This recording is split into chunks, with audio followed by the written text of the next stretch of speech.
Hi, this is Ken Gosnell with CEO Experience, and today at our CEO conversation, I'm delighted to welcome Brad Chase.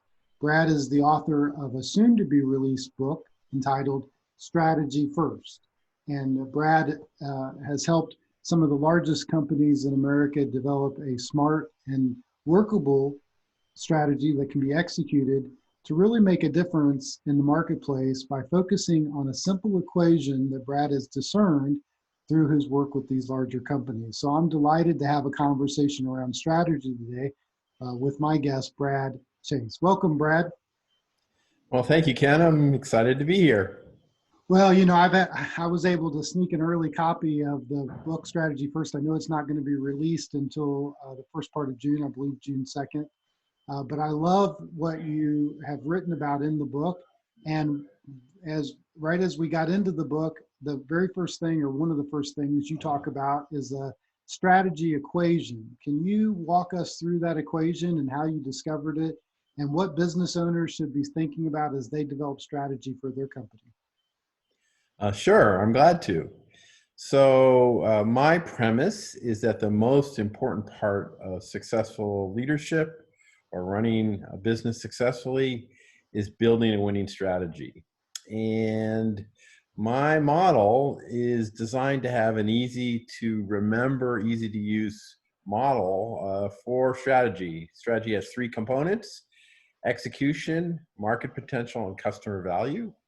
And the model I use to remember that and help people, mnemonically, is E times MC squared. The E stands for execution, the M for market potential, and the C for customer value. So obviously there I'm playing with the famous equation of Albert Einstein of E equals MC squared. The important other thing to remember about E times MC squared is it's all relative. So your strategy effectiveness matters relative to the competition. So you I love that strategy that you talk about, and obviously it's something that every one of us can remember. And I like how you even in the book you have a picture of Einstein with his equation, but it's your model. You put an extra value. The C squared component is on the voice of the customer and the customer experience. Can you talk about how the customer experience is so important in developing a good strategy from a company's perspective? Sure. It's E times MC squared. The C is squared because in almost all strategies, not all, but almost all, customer value is by far the most important. And so if you're weighing your strategy, you could overcome a lot if you have an amazing customer value. I mean, for example, if you look at, say, Tesla cars, they have amazing customer value. Now they've had some production issues and a few other things, and they've been able to overcome those somewhat because their customer value of their car, the advantages it has versus competition, are so great. So that's why in the model, customer value is so heavily weighted. And when you compare yourself to competition, your customer value is something you should take as your sort of top priority.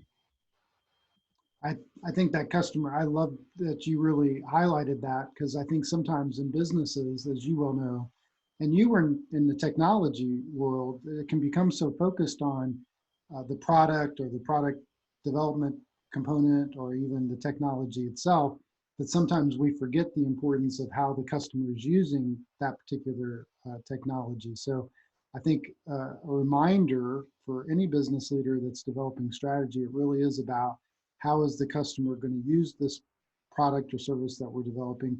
How do we listen to the voice of the customer in that development of that strategy is really critical. So thank you for reminding all businesses, even those that are technology rich, on the value of the customer experience. My pleasure. You also outline in the book, I love what you talk about as thinking about developing a healthy strategy.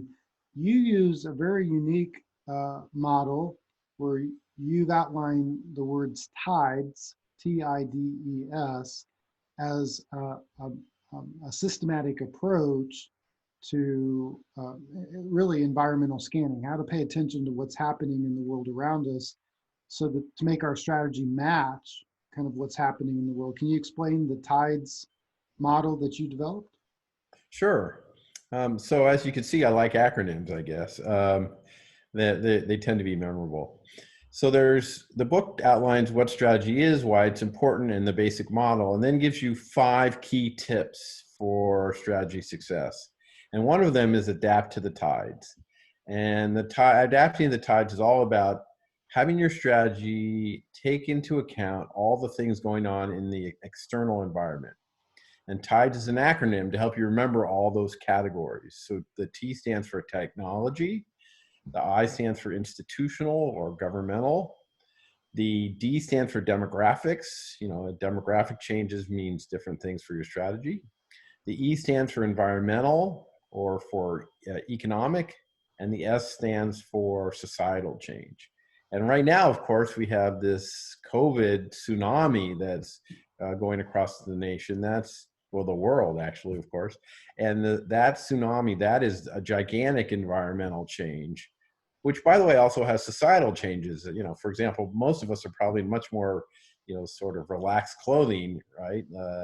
And that we're wearing every day now. And that's probably a societal change that's going to last for a while. So when you build your strategies, you got to adapt to the tides. And those tides include many things. Technology change has been a big one for the last couple decades with the web and so on. And right now, COVID is a huge environmental change. Climate change is a huge environmental change. The impact on the economy of COVID is another environmental change. So, you know, those changes are what I'm talking about when I say adapt to the times. So can you talk about what you'd be recommending or what you recommend? Obviously, you know, we are in the midst of a tide. It's a wave that's come in. Probably some of it maybe we've expected, some of it we didn't expect, especially where it comes to COVID. Can you talk about how companies can adapt to that using this model and then how that helps to build a strategy? Can you give us a practical example or application of that? Sure. So I just wrote a blog post about this, so I have more detail on my website. But what I recommend first is what you do in the short term to adapt to customer needs. You know, so you see restaurants doing takeout or gyms doing, you know, workouts on you know, Zoom or other platforms. And you know, right now with this tsunami, I mean, in a lot of cases, there's just not a lot you can do. I mean, if you're in the entertainment business and you're doing concerts, you're sort of, you know, you don't have any options really. Right. But in some cases, you could quickly adapt and try to survive. That's the first step. The second step is to see what adjustments you can make. And I think there's kind of 2 adjustments. The first adjustment is what you can do to adapt to changing customer needs. And the second is what you can do because of the changes you're making to expand your universe, which is one of the tips in the book. So for example, you're a bookstore, you're a local bookstore, and you're probably now more effective online than you used to be because COVID has forced that. But now, because you're more effective online, you may not be limited as much to the small environment that you were targeting before. So for example, I live on an island outside Seattle, really close to Seattle. I mean, it's accessible by freeway, so I don't have to take a boat to get here. But we have a very, very excellent local bookstore, Island Books. And now Island Books is in a situation where if they want to, they could use their web platform to reach more customers. So there are opportunities to do things a little differently in the sort of little bit shorter term to try to expand your universe to deal with the crisis. And then there's the second part of what you need to do is your longer term strategy. And if you want, Ken, I could talk about that, but that involves some planning and adapting to what your strategy is going to be and making bets about where you see the world going given the COVID crisis. And I actually recommend what I call a strategy offsite or strategy session. And I can talk about that if you want, but I'll stop here and make sure you want me to go into details before I go on. Well, I would love to hear more about that. I thought it was really interesting and almost a little bit of a prophetic way, because you talk about even in the book, you mentioned bookstores, but even restaurants and using that tides model to help them to think about overcoming limited capacity. One of the problems that you mentioned in the book is restaurants can only seat so many people, right? And so figuring out how to get outside of that to expand their universe. Can you talk a little bit about the restaurant model as well? Because I think that's greatly impacted by the virus. And I think if they follow that tides model that you're talking about in the book can be extremely helpful, but every business can learn from that. And then talk a little bit about your strategy planning sessions. I'd love to hear that. Sounds great. So let's start with restaurants. So if the model is E times MC squared, and it's an equation, you want to get your E as high and your M as high and your C as high as you can. When you're a restaurant, when it comes to market potential, the M, you're somewhat limited in many cases. Most restaurants are individual restaurants in the United States. And so you can only get the M so high because you can only fit so many people into the restaurant. So what do you do to try to get the M higher?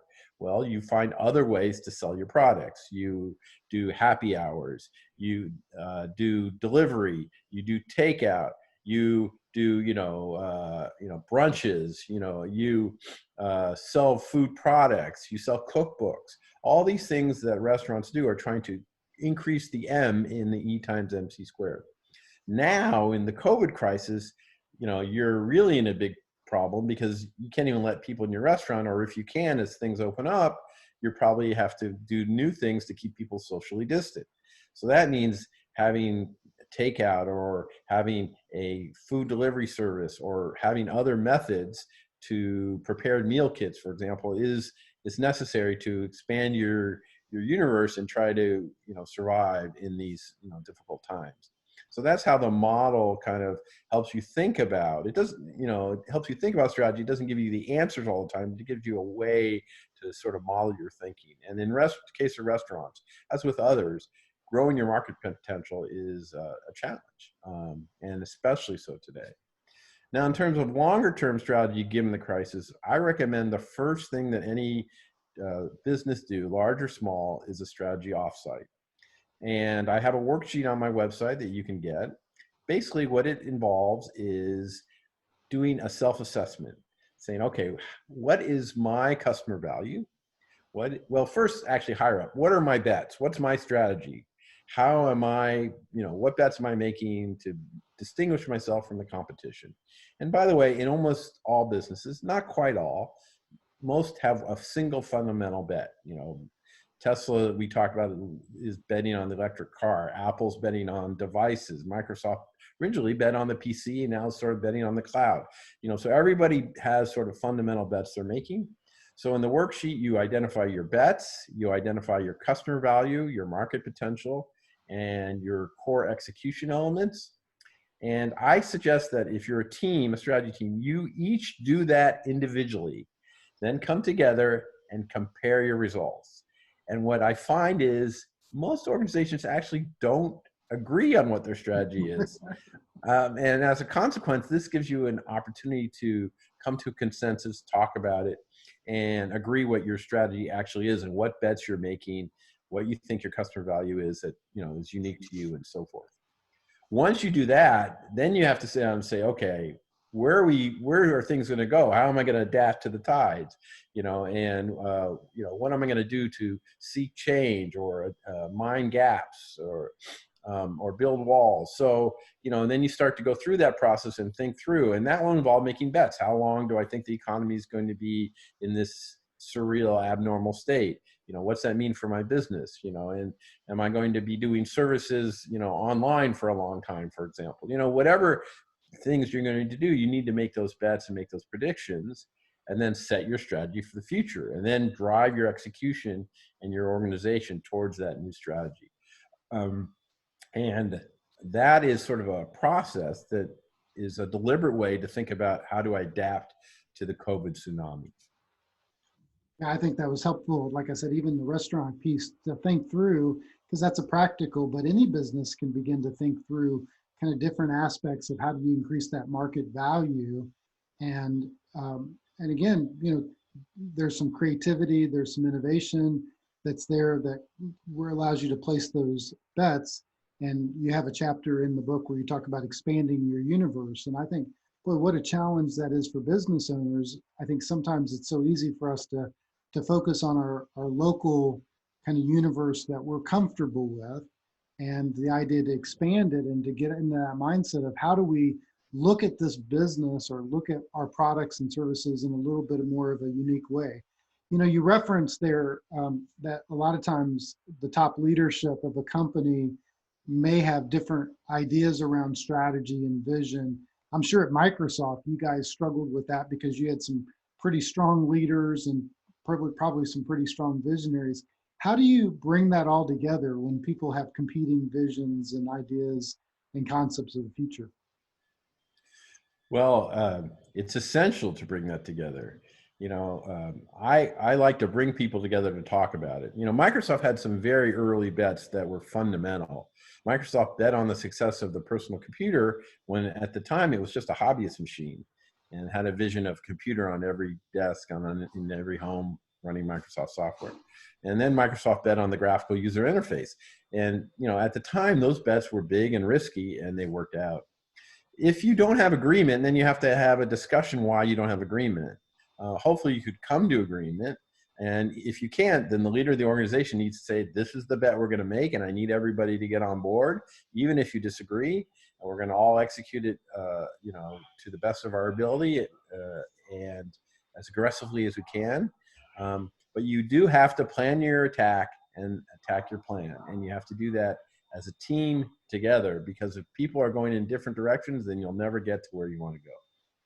Yeah, a question that I received coming into today's session from a CEO is, even wrestling with the different strategies, how long do you wrestle with it before the leader has to step forward and make a decision and say, hey, this is the strategy that we're taking as an organization?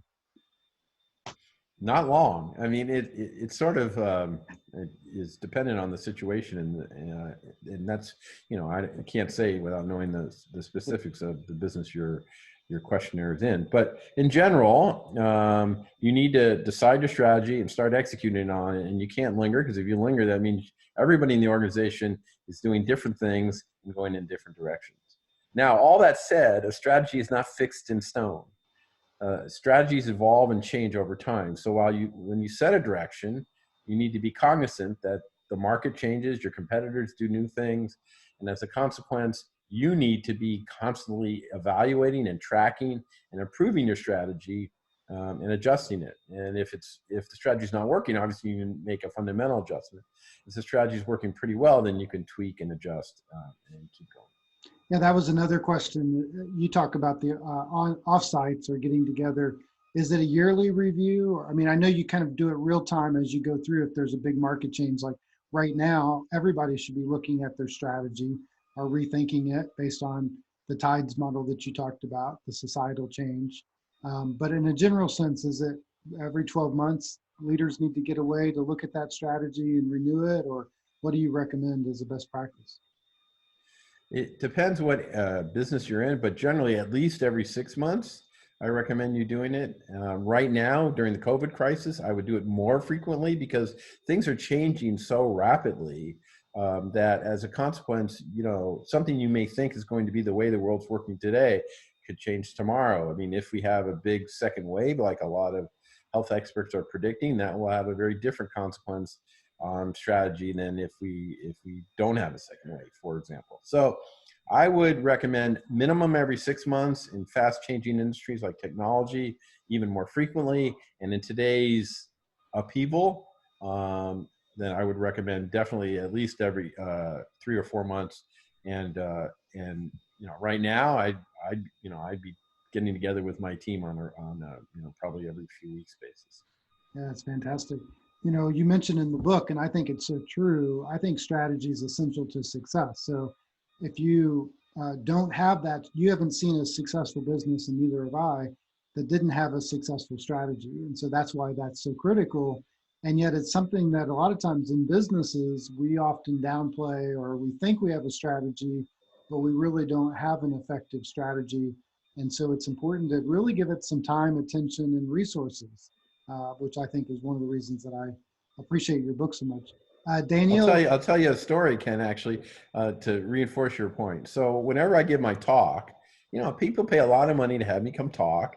And I usually start and I ask a question to the audience. What's most important to the success of a business or a business leader? And they say everything but strategy. I've given this talk, I don't know, countless times. I can't count, obviously, how many. It's been too many. And everyone will say, the people you hire, creativity, empathy, and they list, I could, 25, 30 different things, and they're all important. I'm not saying they're not, but none of those things matter if you don't make the right bets and you don't have a winning strategy. You could have smart, great people. You could be charismatic. You could be visionary. You could be creative. You could be powerful. You can do all these things, but if your bets are wrong, it won't matter. Strategy is the anatomy of business success, and there's nothing more important than building a winning strategy if you want to be a winning leader and have a winning business. Oh, I love that statement. Strategy is the anatomy of business success. Powerful statement for us to take away. Hey, Danielle had a question for us as well around tools. Danielle, can you ask Brad your question? Thanks, Brad. Thanks, Ken. So what tools would you recommend for evaluating our strategies? I heard you say that we should, especially now, be evaluating them more frequent than every year. Are there some tools that you would recommend for us? Hey, Daniel. Yeah, sure. So on my website, I have a section that's called worksheets. It's the only part of the site where you have to give me an email, because if I update them, I want to be able to send you new worksheets.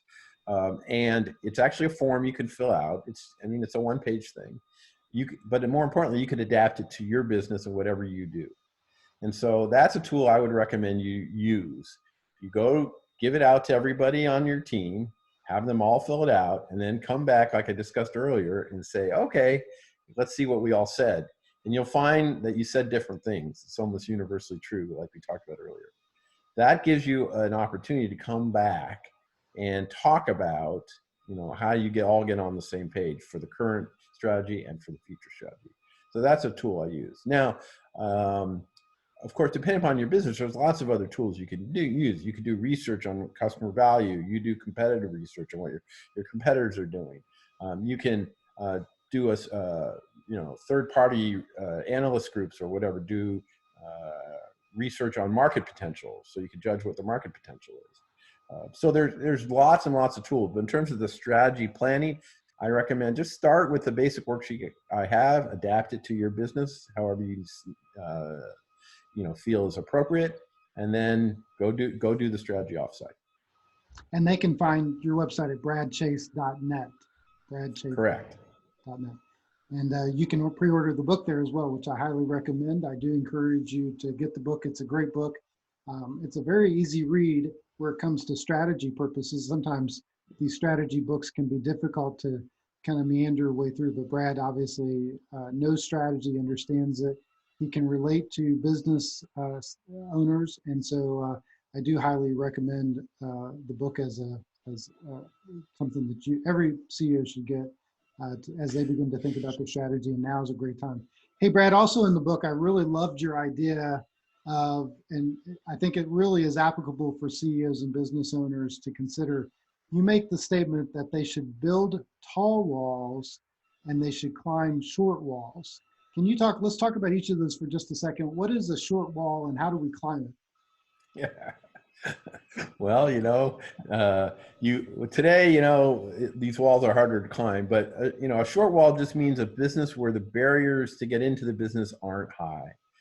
So if you're going to start a business or expand a business or be in a business, you want to be in one where it's not too expensive or difficult or requires expertise that you don't have. And that's a short wall. So for example, if to take a technology example, you don't want to try to compete with Amazon or Microsoft in the cloud business.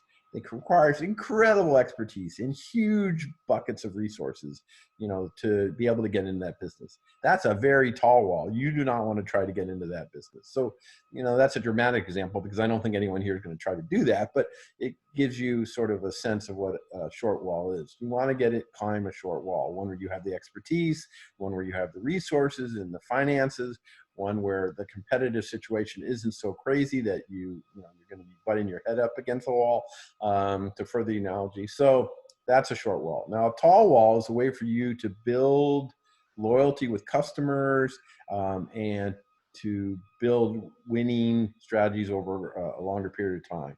And there are countless ways you could build tall walls, and I get into detail in the book about building tall walls. So, for example, a product tall wall that we could talk about is, doing a product that has extensions that help people be more successful with your products. So, if you're an iPhone user, I use a Windows PC, but I use an iPhone, and I have AirPods that my wife gave me.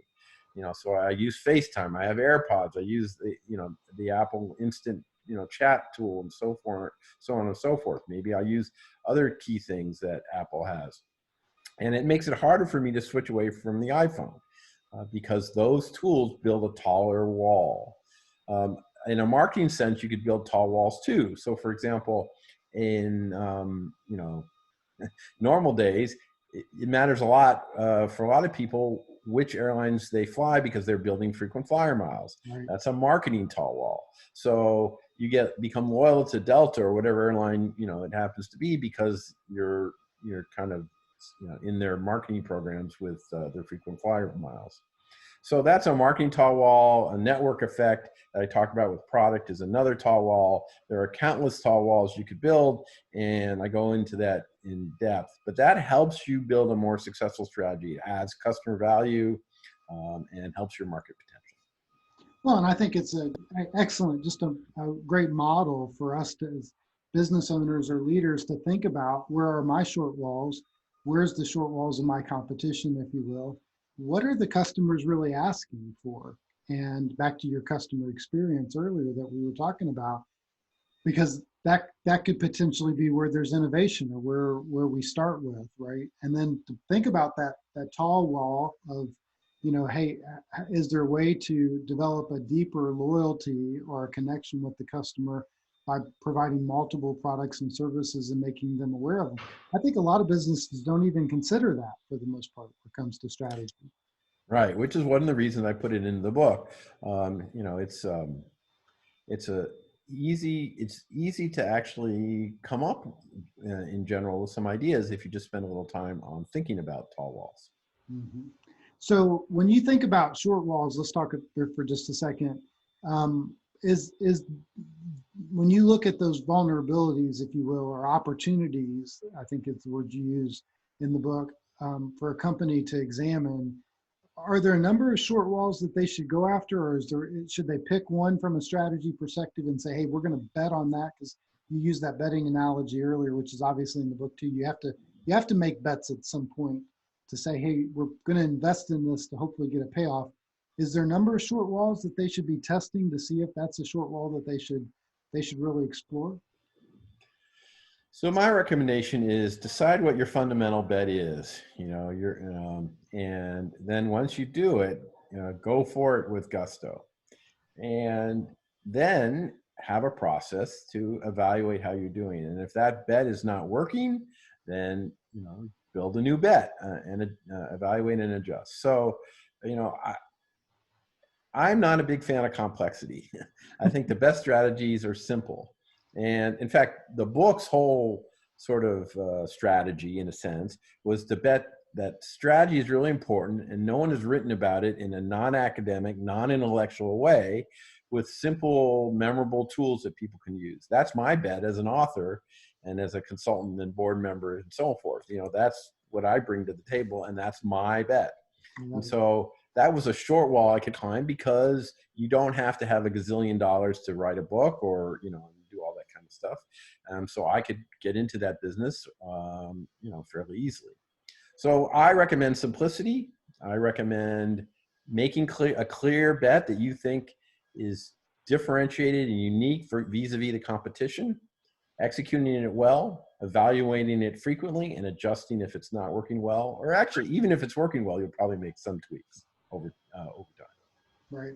And I think the whole concept of tall walls is really interesting as well, because I think one of the things, especially where it comes to technology, and we don't have to get into debate about China and different things, but the reality is that there are people that steal technology, and that even in businesses, that a lot of businesses can look and feel the exact same. And so your idea about building tall walls of saying, hey, this makes us a little bit different. These are hard walls to scale. It scares off the competition to some degree because they can't potentially replicate it or reproduce it. And so even a small business can focus on developing a tall wall. And as you, from your strategy perspective, right? It's the ability to really do something unique and different that everybody can't do. Oh, that's absolutely true. Small business can build tall walls.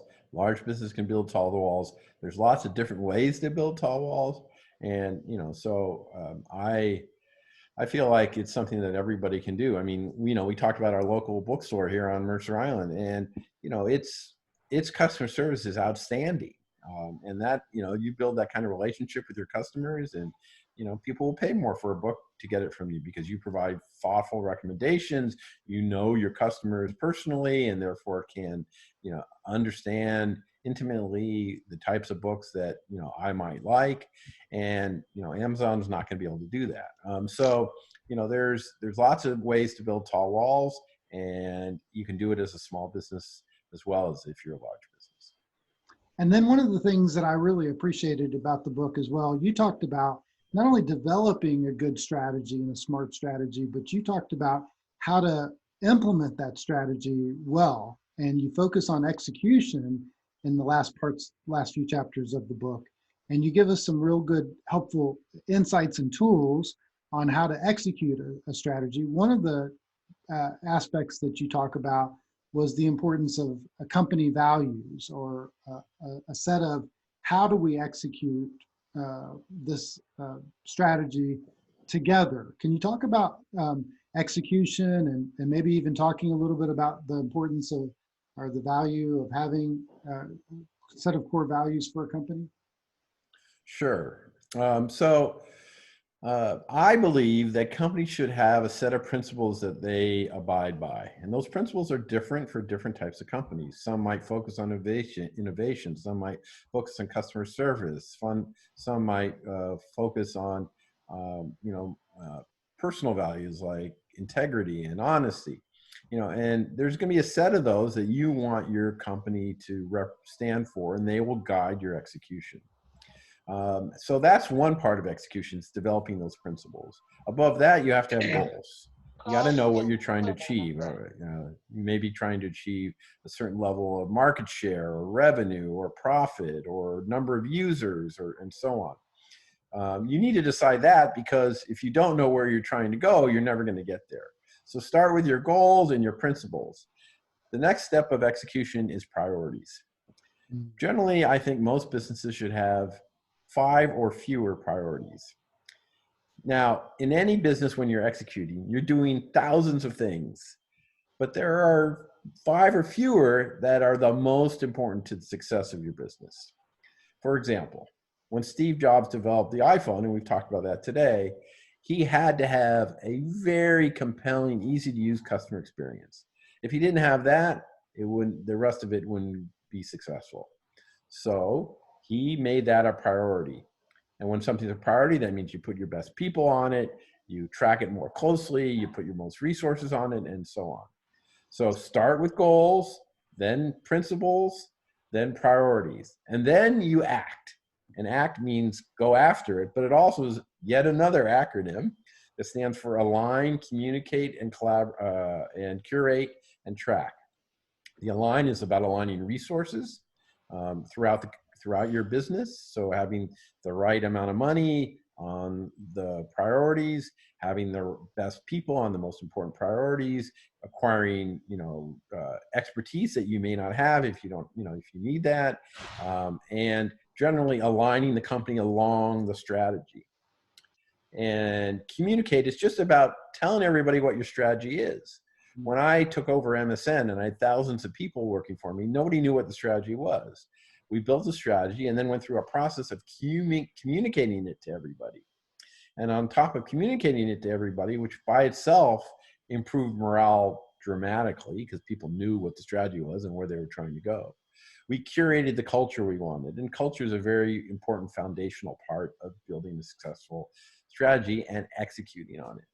And so curating the culture is about taking those principles and that strategy and sort of leading by example with the type of actions and sort of operating philosophy that you want for the company. And finally, the T stands for track. You have to track to improve. But we've already talked about that, so I don't think I need to go to it in depth. Again, I go into that more in the book. But tracking is about saying, hey, strategy is a living document. It's not it's not fixed in time. And so, you track it, you improve, and you iterate, and then you track and improve and iterate again. In the end, Ken, it's really important to remember that execution is fundamental to strategy. If your strategy is your plan to compete, then execution is partially how you compete. It's therefore integrated into strategy. Don't think of execution as separate. A great bet with a poor execution will fail. Now, if you have the wrong bet and you execute well, you also fail. So the two have to come together. Well, I think your whole idea around ACT, I resonated with that tremendously. And even the communication models that you talk about in the book of how as a leader do we communicate to our teams to make sure that they understand what the strategy is. And I actually see a lot of companies that mistakenly fall down here, that they think that everybody understands the vision of the company or the strategy of the company, but they often don't. I teach at CEO Experience, I say when the leader becomes clear, everything in the organization becomes clear, right? And that's imperative for the leader to set that clarity. Here's our top priority. Here's the top issues that we're working on. Here's the top strategy that we're trying to fulfill. Here's where we're placing our bet. We're taking a risk. You actually make a quote in the book I thought was really profound.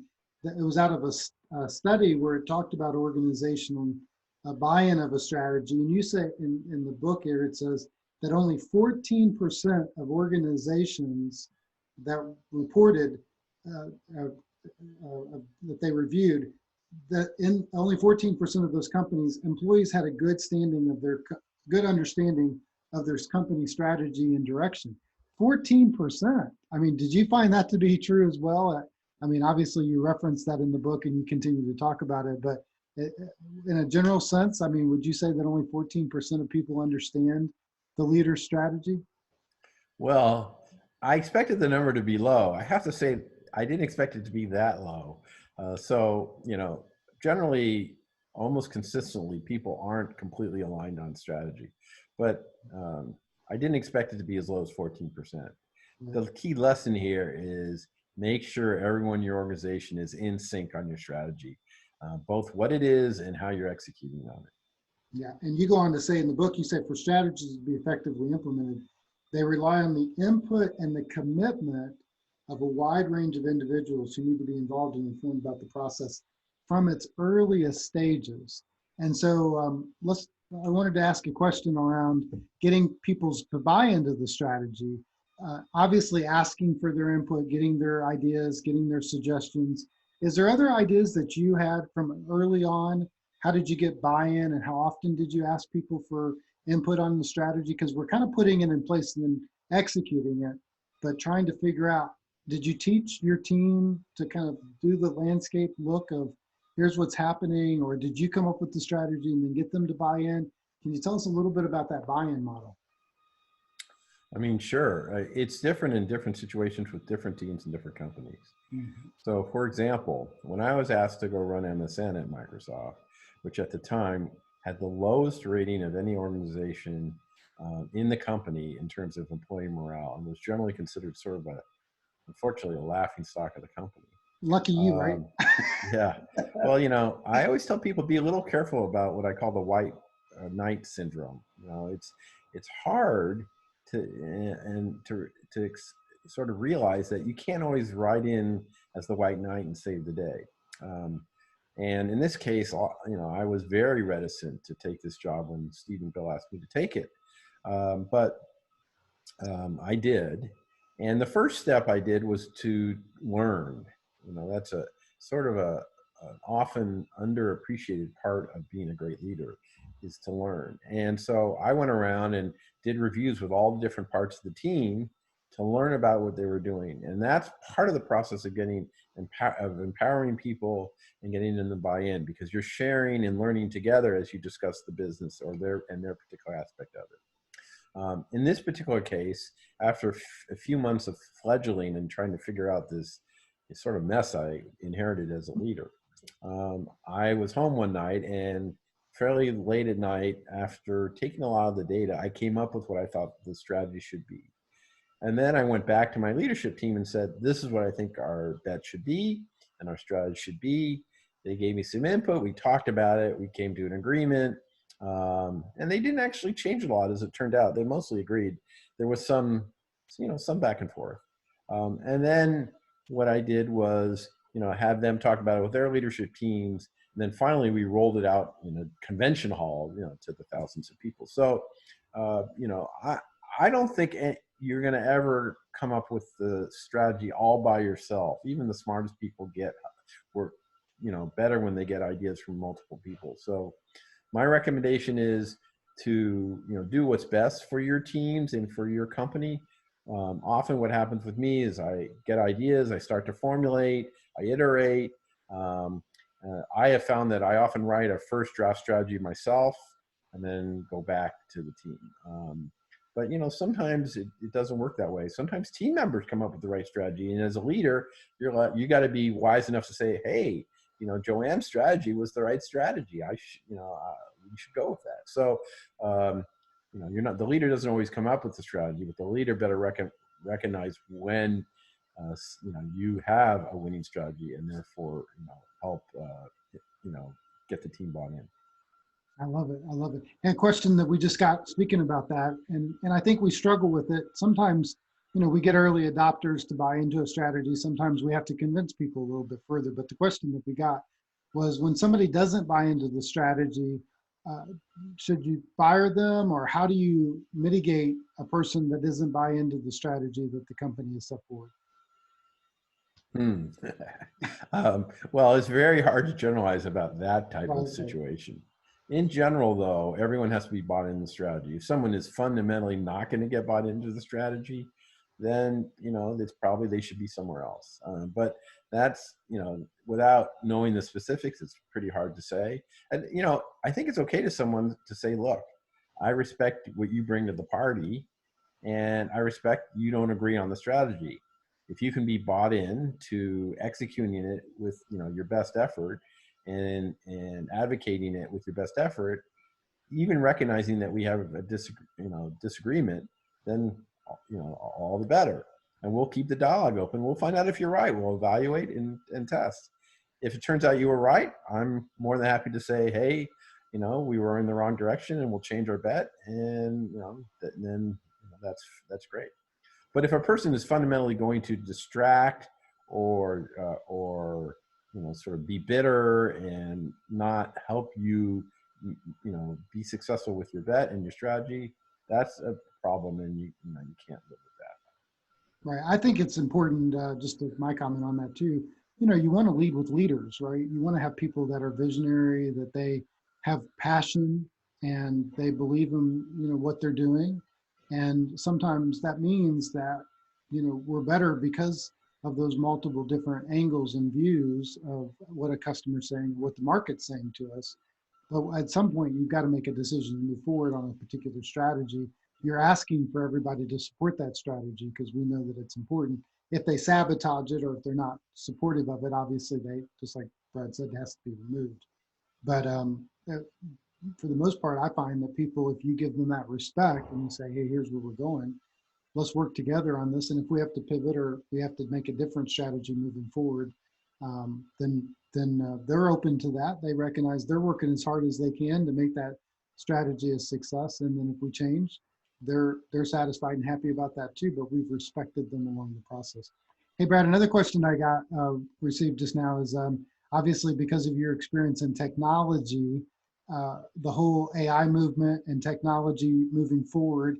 We're even seeing that some in the COVID crisis, obviously more distance of humanity. What do you see in the what's a coming trend or two that you're seeing in the technology area? Well, that's a longer conversation, but I mean, certainly because of COVID and, technologies has a huge impact. So automation, I think, is something that's going to accelerate. AI is something that, will accelerate. I think you'll have a lot more people working from home. I don't think that this is going to stop as we get over COVID. People are going to realize, hey, if I work at home 1 or 2 days a week, you know, I could help with the kids. I could, you know, I can avoid the commute time and the traffic. I can sort of, you know, be more comfortable. And, you know, I think companies, because they've had to do it, are now realizing it's not so hard. So you'll, you know, technology wise, you're going to have, you know, more folks doing video conferencing, and you're going to have more folks focusing on products like, you know, Zoom or Microsoft Teams or whatever. Um, and I think you'll have greater automation, you'll have greater AI, and you'll have more stuff done in the cloud.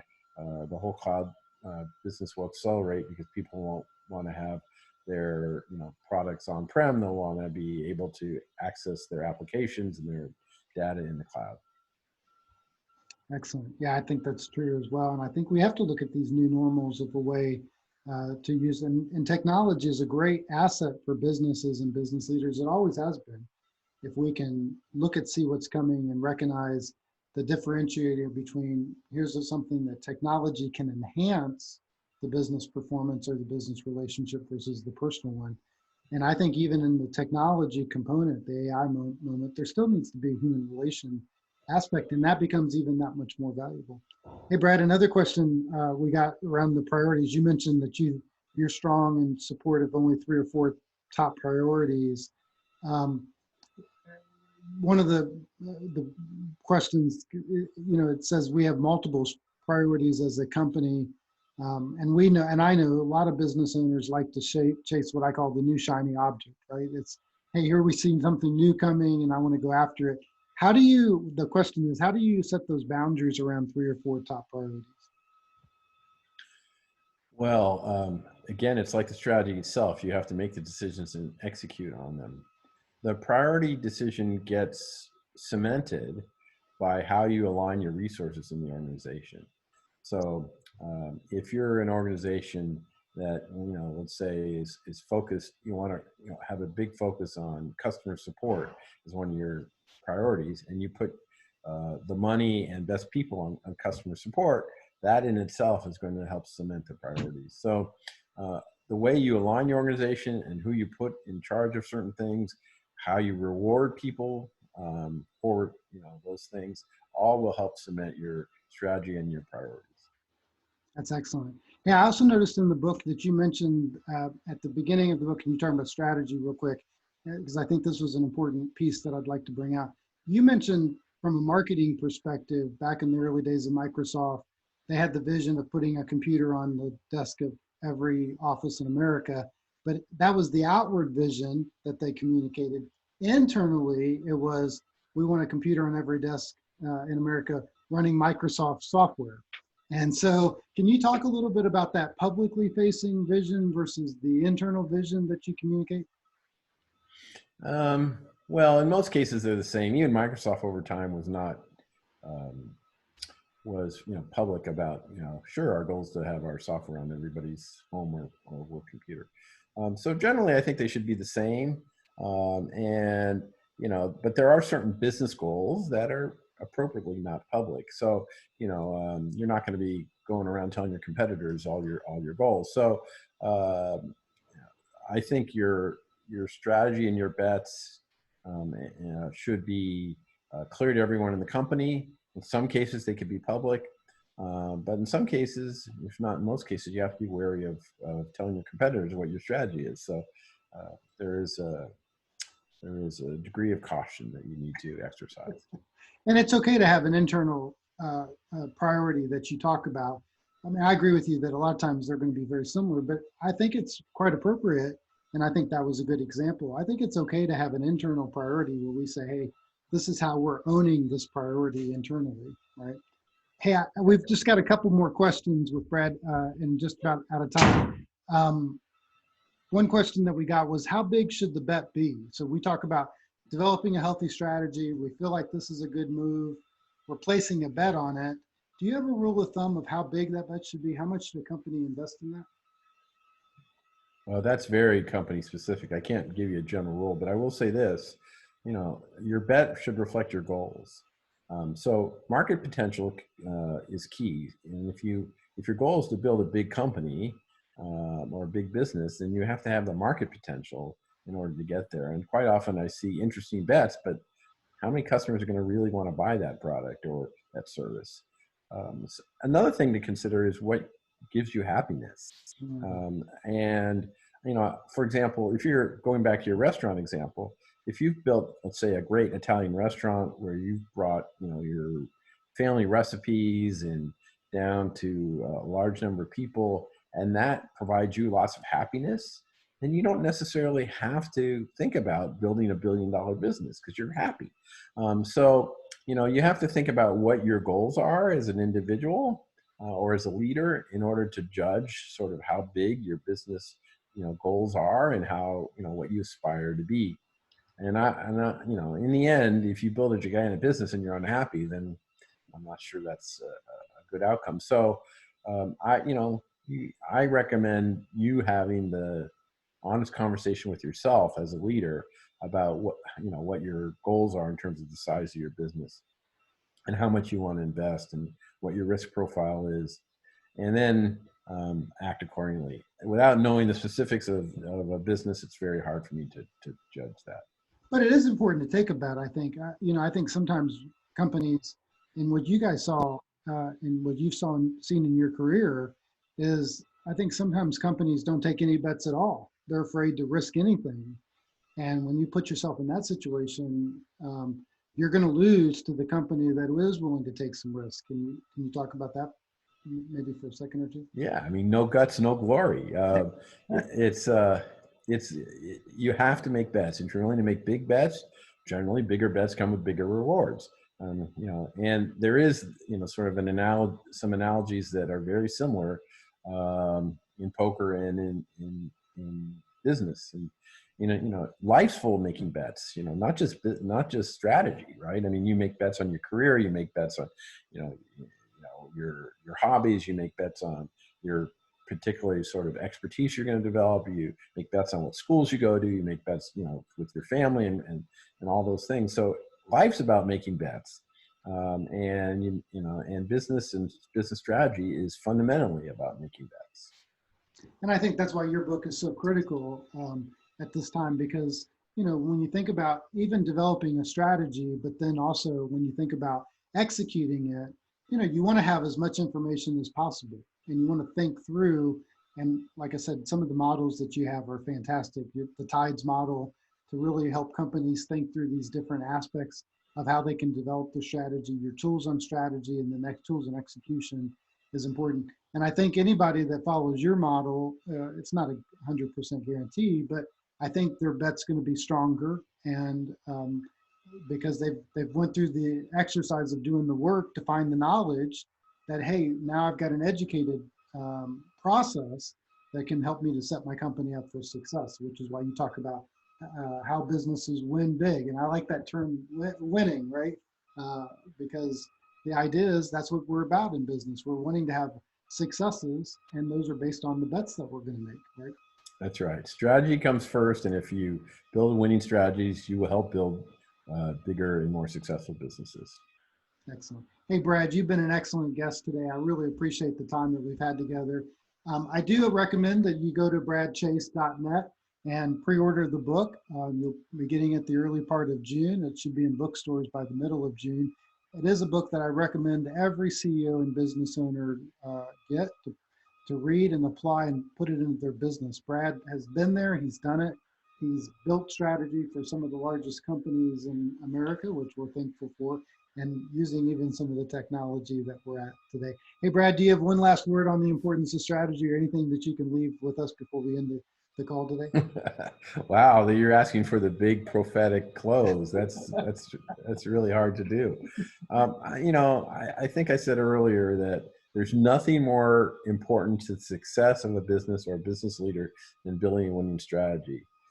If you remember that and you use my model and tools as a guide, or others as well, I think you'll have a much greater chance of being successful with your business. So stay safe and good luck with the challenges that of our COVID tsunami. But I hope that my book and this talk today help everyone be more successful.